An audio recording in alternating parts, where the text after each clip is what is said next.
Airports are not just real estate.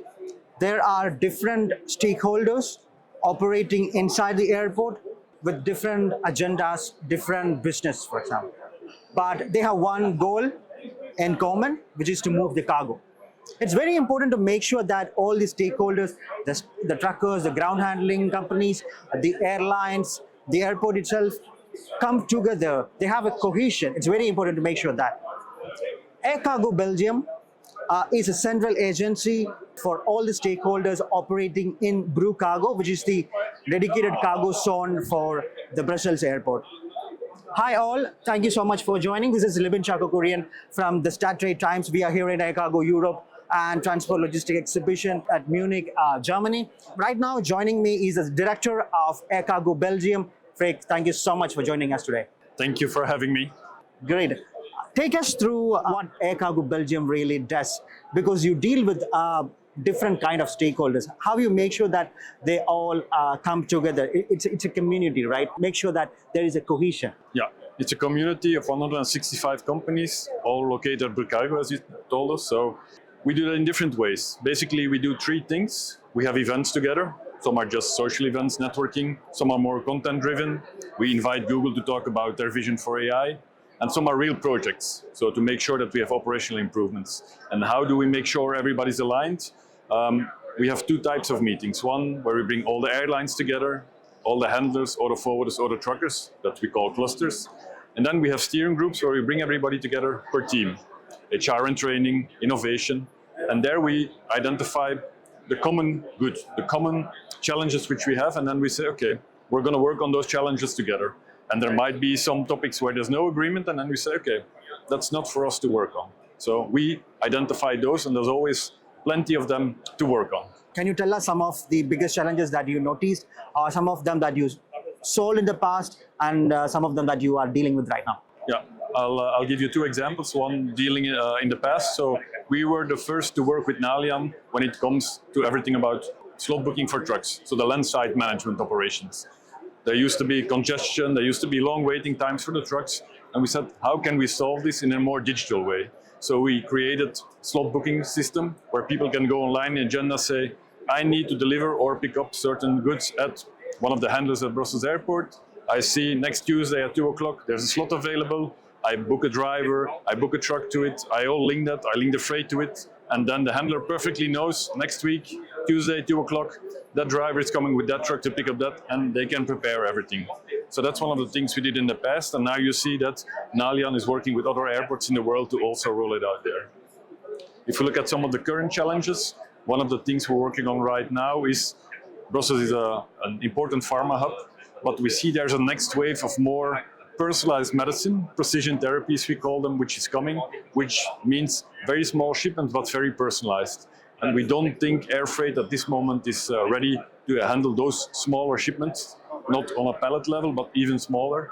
And there we say, okay, how can we do some test shipments? How can we look at standard operating procedures to make sure that we're ready for once this wave of shipments is coming, that we're ready to handle those.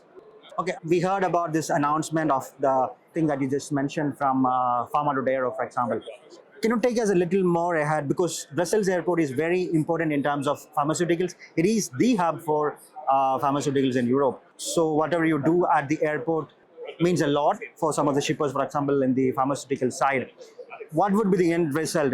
First of all, what is the challenge in handling? When you say it's difficult for air freight to handle those small shipments right now, what do you really mean by that, and how we should solve it? Yeah, so if you go back to the COVID pandemic, there used to be, we shipped, in Brussels, we shipped a huge amounts of COVID vaccines, but they were all self-contained in the sense that they were temperature controlled for a few days. They were big pallets going to one destination, and so it was quite easy to track.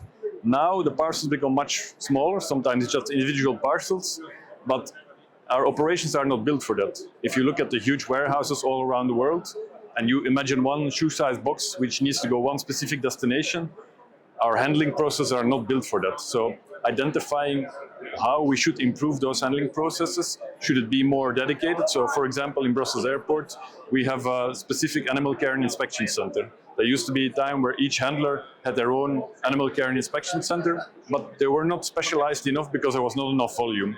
If you concentrate that in one specific flow, then there might be enough volume to specialize and to excel in those things. So that's one of the things we're looking at. As an agency that is for the entire set of, I think there is 165 stakeholders in your community. So how you make sure that you remain neutral, all the stakeholders, because sometimes they can be very conflicting ideas, very conflicting needs that can arise among the stakeholders. Yeah.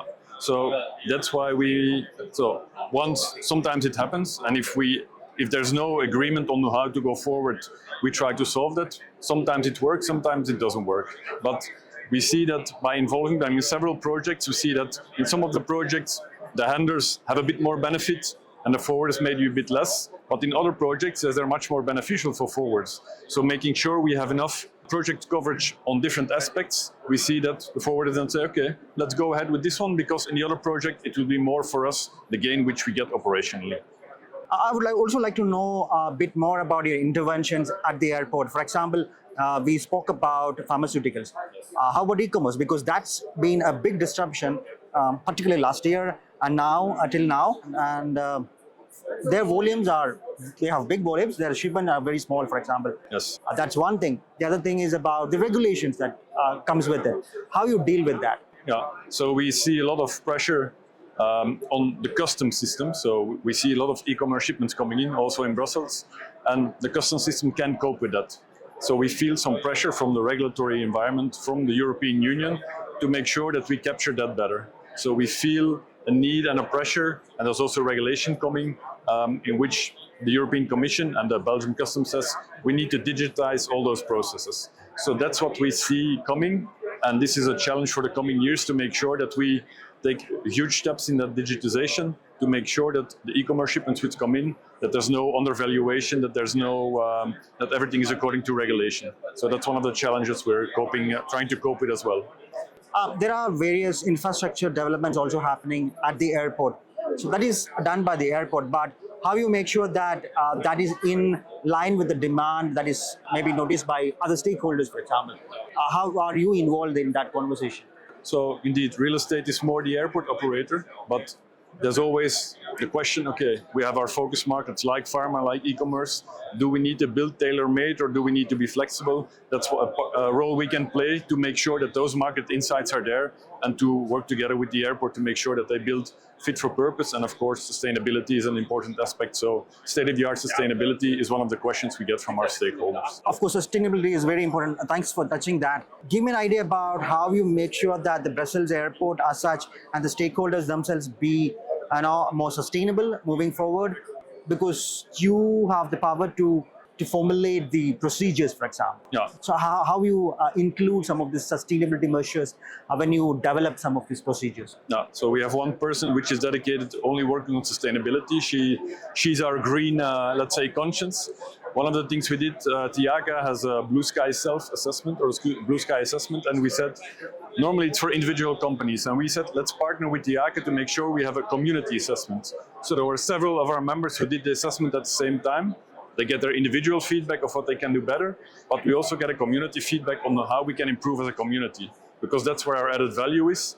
Some things they can solve individually, but some things, there you need a group approach. And that's where we're going to take, when we get the assessment, that's what we're going to take and work on. As the director of Air Cargo Belgium, what are your immediate priorities? What are you working on right now? Pharma, customs, and then of course business development in those areas where Brussels Airport is already strong, and we want to increase our lead on the other airports. Freek, thank you so much for joining us today. Very welcome. Thank you. Thank you. And all the best. Thank you.